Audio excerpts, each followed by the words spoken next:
сейчас на коллегии мы говорили о том, что выносится новая система оплаты труда, которая именно рассчитана на то, чтобы увеличить денежное содержание всех сотрудников отрасли. Это очень важно.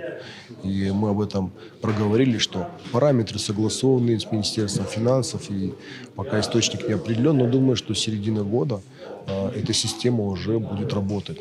А часть стимулирующих была убрана, остались только самые основные, оклады увеличили, что позволит индексировать, ежегодно индексировать заработную плату.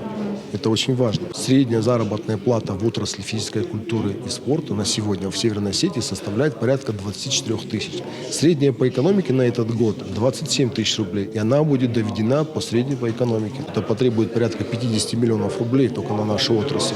Сейчас внесли изменения в соответствии с тем, что наши чемпионы, которые участвуют именно во внутренних чемпионатах, они будут получать какие-то деньги за это.